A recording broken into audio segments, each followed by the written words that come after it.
Saab began a series of studies for a replacement of the Saab 35 Draken on May 1952, which finally resulted on 1961 with Saab proposing to the Royal Swedish Air Force the Study 1563, which was later to become the Saab 37 Viggen. The first of 7 prototypes flew on February 1967. The test program was long and protracted. The first production aircraft flew on November 1977, and the Viggen entered Swedish service on June 1980.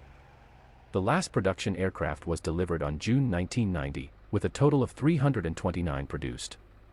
The final Viggen was retired from service on June 2007. 4 Viggen variants were initially built. AJ37, attack-jacked, was primarily an attack aircraft. 108 were built.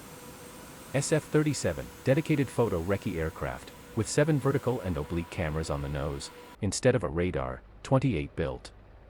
SK-37, 2-seat training variant, only 17 were built.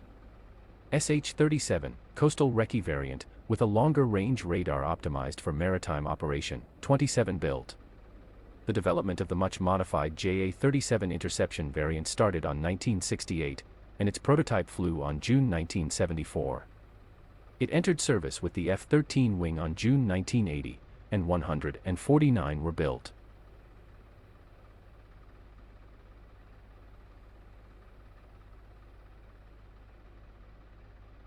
The delays with the Saab 39 Gripen program forced the need for a life extension program for the Viggen, which was ordered on 1991.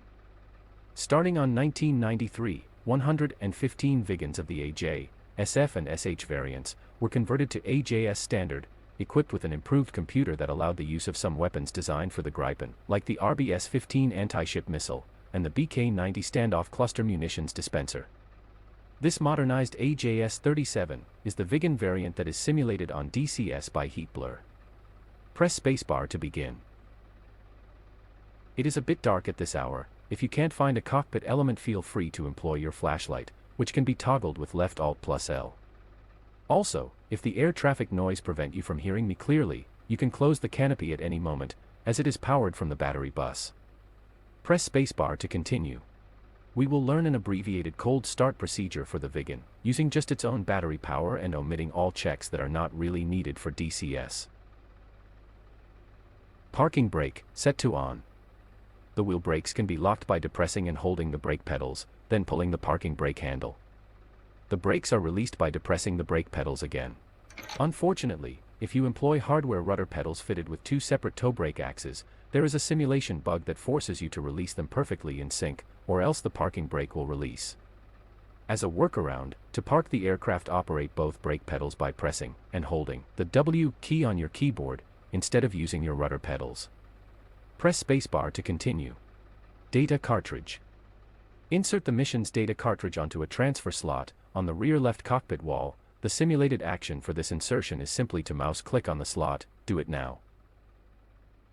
There are actually several data cartridges available to you, the default being the one with a flight plan created on the DCS mission editor, but there may be also cartridges with auto-generated plans to attack detected enemy groups, or you can even generate one based on marker labels that you place on the F-10 map. You can select the cartridge on the ground crew settings page of the kneeboard. Cycle through the available cartridges with left control plus left alt plus C. We will learn more about this on a future training mission.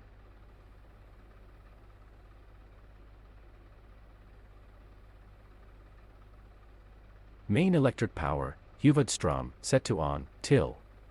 When cold starting with battery power, only the equipment connected to the battery buses and the main DC bus are powered.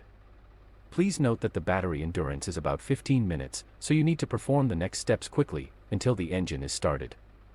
If you take too long and the battery dies when starting the engine, then call the ground crew by pressing \, and ask them to connect ground electric power.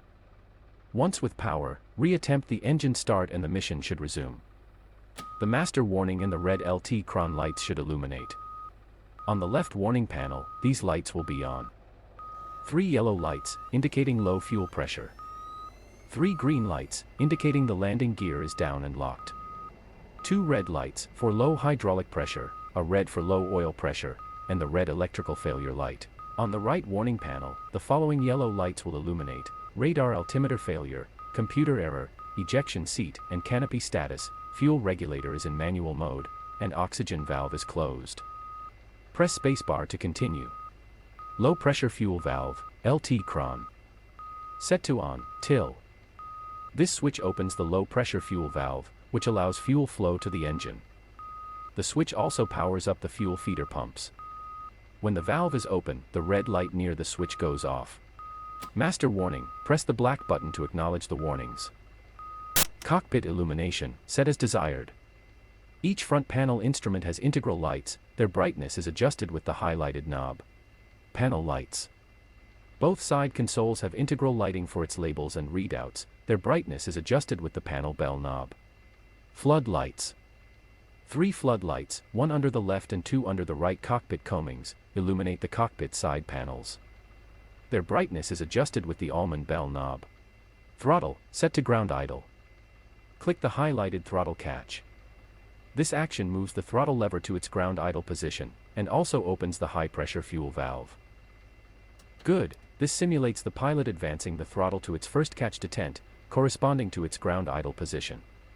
The throttle has 2 catch positions, ground idle and military power, plus 4 indents, 1 at flight idle and 3 at each afterburner stage.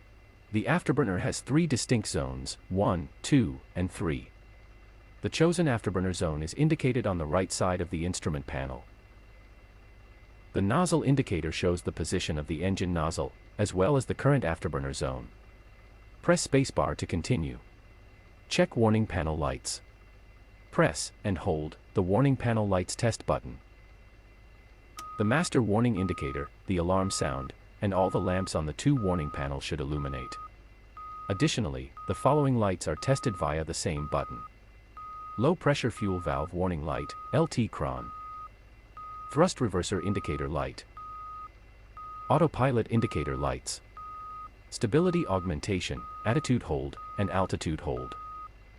Auto throttle on, red indicator light, and AFK mode 3 white indicator light, alpha 15.5 degrees. Thrust reverser, reduced transonic indicator light. Stores released indicator light, falled last, not simulated yet. Afterburner 1, 2, 3, indicator lights. This is the last item, you can release the button now. Generator, set to on, till. Set the switch to its left position, to have it connect to the AC bus as soon as the engine attains enough RPM. FR24 radio, confirm it's set to normal plus guard. We will not be using this backup radio today, so set its mode to norm plus alarm, as this allows the FR22 to be the main radio. Press spacebar to continue. Radar panel, set initial radar settings. The PS-37A radar is a ground mapping radar, closely integrated with the navigation suite. The radar also has a ranging mode, to increase the accuracy of weapons delivery. Radar mode selector, set to its A0 position, radar off. It's a 3-position switch on top of the radar control stick, used to toggle between wide and narrow search mode. Press spacebar to continue. Anti-jamming, AS, filter mode selector, turn knob to position 1. Toggles anti-jamming filters. With the filters, it might become possible to determine the distance to a jamming target, and then perform a successful target fix. Passive search, set to off, Fran. When in passive mode, the radar will receive active jamming signals and display the direction from where they are received, but will not emit anything itself. Press spacebar to continue. Radar processing mode switch, set to log. On logarithmic mode, the terrain contacts are more nuanced and different terrain types can be discerned. Linear is a high contrast mode, useful for terrain avoidance or air-to-air combat. Radar antenna elevation dial, set to its middle position. The antenna elevation can be adjusted ±10 degrees from the set angle, by use of this dial. Press spacebar to continue. FR22 radio, set correct base and channel. The Viggen's primary radio, the FR22 is a combined VHF-UHF radio, which can be manually tuned, or employ one of 844 preset channels. To learn which the preset for Kiruna Airbase is, press Shift+K to open the kneeboard, then page forward until the airbases page, which lists the radio frequencies of every airbase on the map. Use Shift+Page up To select the proper preset, first turn the base selector dial until its display shows the desired airbase identification number. For Karuna it's 05. Next, press the corresponding base selector button. For example, press A/G to communicate using Karuna's UHF frequency, or press B to use Karuna's VHF. Once you have the appropriate preset, close the kneeboard with right shift plus K. Just to check that the radio is properly tuned, we will now contact Air Traffic Control, ATC, to request startup clearance by pressing the radio's PTT button, push to talk, which for the FR22 main radio, is located on the flight stick.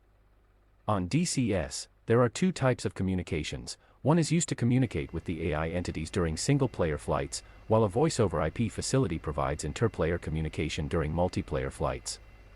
For this reason, the Viggen has several different PTT controls for each radio, as shown on the figure. On these training missions, which are designed for single-player only, you need to use the standard push-to-talk bindings. The voice-over IP bindings are meant for multiplayer use only. There is a mixed-mode binding, where a short press is equivalent to the standard PTT, while a long press behaves like the voice-over IP push-to-talk, but this kind of PTT is not detected by these training missions. Press the key or button that you have binded to the standard FR22 push-to-talk, on my case it's right control plus P. The DCS communications menu should appear. Select F5, ATC. F1, Karuna. F3, request startup. Press spacebar once ATC gives you clearance to start, and press F12 to exit from the communications menu. Springfield 1-1, cleared for startup, wind 211 at 7 meters per second. HUD slave switch, Slav SI. Check it set to off, F. For very low-level flight, under 100 meters, this switch enables a decluttered HUD mode. Only the attitude reference line and flight path vector remain shown. The heading tape can still be displayed by pressing the reference button on the control stick. Altimeter source selector, HOD CISI. Set to LD, barometric. The altimeter source used by the Viggen computer can be toggled with this switch. The LD position uses barometric altitude, while RHM uses the radar altimeter as source. Backup altimeter, set to QFE value, atmospheric pressure at the airport. The backup instruments are operated from the pitot mounted on the tail fin, and thereby are separate from the main instruments and the flight data unit. Rotate the knob until the altitude reads 0. Note that 0 is at the 6 o'clock position of the gauge. Press spacebar once set. Radar warning receiver and countermeasures pod, set as desired. We will study this whole subject in more detail on a dedicated training mission. For now just set the RWR knob to its light's position, visual warning only, audio muted. The Viggen doesn't have built-in countermeasures, instead it relies on an external pod, which contains both chaff and flares. Press spacebar to continue. Exterior lighting, set as desired. The navigation lights are mounted on the leading edge of each wing, red and green, plus 2 white lights mounted on the tailpipe assembly. They are controlled by the switch lantern, set to its bright position, hell. Small white position lights are placed on the back of the wingtips and the outer elevon servos. Set to on, till. The formation lights are mounted on the side of the fuselage. Additionally, a light is placed on top of either wing to illuminate the tail number. Set to on, till. 2 anti-collision beacon lights are mounted on the top and bottom on the fuselage, set to on, till. Weapon selector, set as needed for the mission. Rather than selecting a weapon pylon, like other aircrafts, on the Viggen this selector designates a weapon type. For this mission, set the knob to IRRB, infrared missiles. For the Sidewinder missiles, you can use the highlighted knob to adjust the volume of its heat seeker audio tone. Turn it full down, as it can be a bit annoying. Weapon release mode, set as needed for the mission. This switch is used for anti-ship missiles, or rockets. It does not apply to our current weapons, so press spacebar to continue. Weapon targeting mode, as mission needs. This switch is used for the BK-90 and anti-ship missiles. Not needed for our current loadout, press spacebar to continue. Oxygen. Check pressure and open flow valve. The gauge indicates the remaining pressure in the aircraft oxygen bottle. A valve mounted next to the indicator regulates oxygen flow. Its upper position, till, opens the oxygen flow. Do it now. Canopy, close and check locked, may be closed earlier if needed. The canopy is operated by the canopy actuator handle. The cabin is sealed automatically if the canopy is closed and the engine is on. If the canopy is opened or not locked, or the ejection seat is not yet armed, the indicator light HVO stole will illuminate on the right warning panel.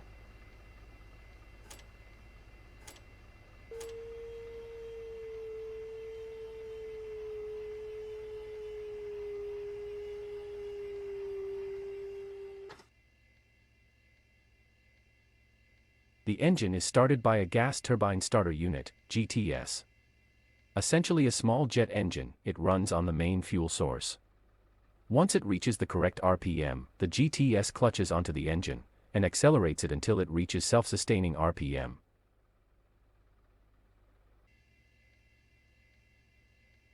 The GTS does not provide any electric power on its own, and can only be started via the automatic startup sequence.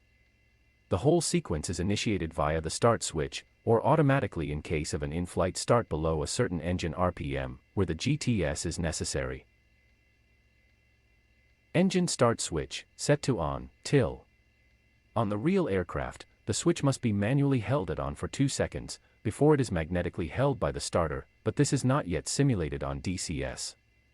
The engine start sequence is electrically controlled and operates automatically after pushing the start switch.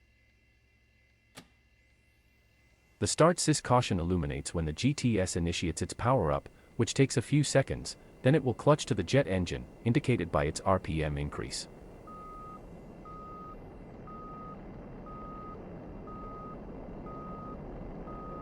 At around 10% RPM, fuel enters the engine and the igniters are energized. The tan sys caution will illuminate at this point. The generator is now online, the red ELFL alert goes out.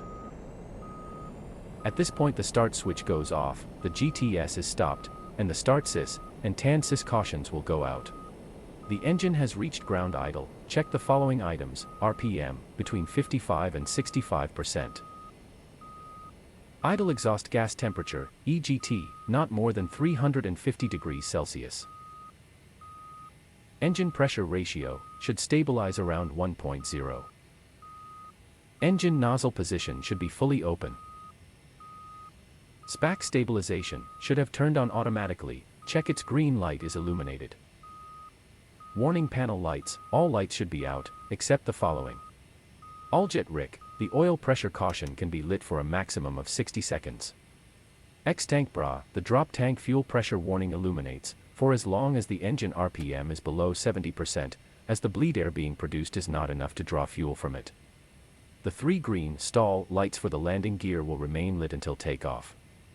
If the canopy is still open, or the ejection seat is not armed, on the right warning panel the HVO stole light will remain illuminated. This completes the ground idle checks. Press spacebar to continue. Backup artificial horizon, uncage. Indicates aircraft orientation in pitch and roll by rotating a cylinder against a fixed symbol. Pitch is marked every 10 degrees. Roll is indicated by the moving index on the bottom. Click and hold its button until its fixed reference is aligned with the horizon. Press spacebar to continue. Fuel indicator, check. Its main needle indicates the remaining fuel volume in percentage. Should deviate a maximum of ±5%, from either 106 or 131%, full fuel load without, or with, an external tank. The striped needles indicate the currently needed amount of fuel to fulfill the planned flight as programmed into the computer.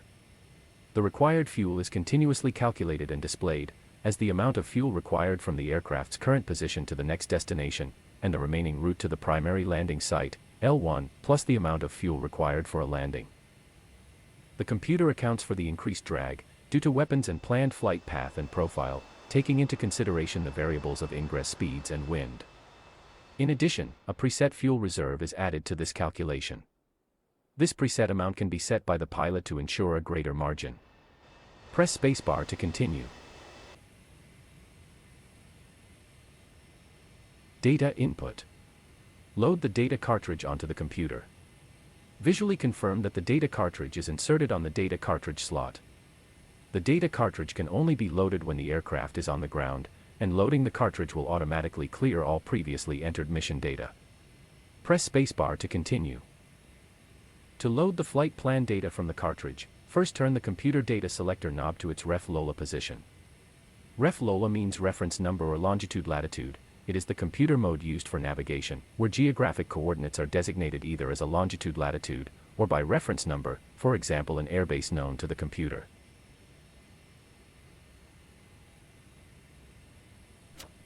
Next, set the input-output data switch to in, as we will be entering a value. Good, now enter the code 9099, using the computer keypad. OK, the visor is showing 9099 and 00 for the last 2 digits. During the data transfer process, the leading 9 will blink. A failed transfer would be indicated by the first digit no longer blinking, but the display still showing 909900. Now, press the LSSKU button to start the data transfer process.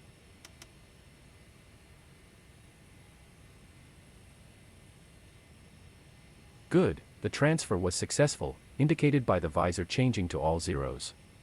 Now set the input-output data switch back to out. Set the data selector knob back to ACT-POS, active position. On this mode the visor displays our current position, the turn-nav status, and the estimated navigation error. We will study the computer functions in more depth on a future training mission. Press spacebar to continue.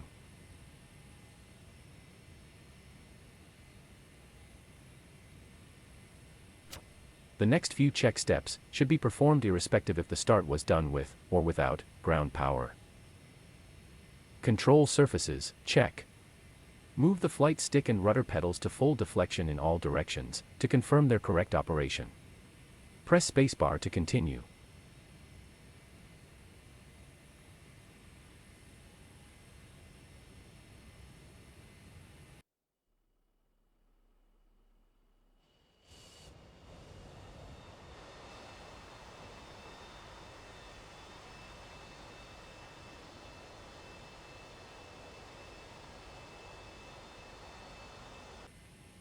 Pitch trim, check and set. Set 4 degrees of nose-up trim, if the aircraft has no drop tank or the drop tank is empty. Set 5 degrees, for aircrafts with full external tank. Press spacebar once set. Air brakes, check. Cycle the air brakes, using either your HOTAs, or by press and hold the right Alt+B keys.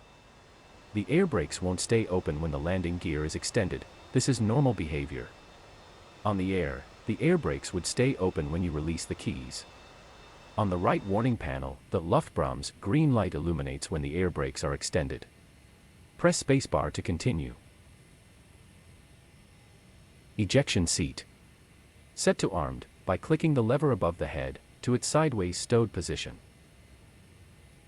Master warning, and warning panel lights. Check. Press spacebar to continue. Landing light. Set the switch to its taxi position, aft. This completes the after engine start checks. Press spacebar to finish.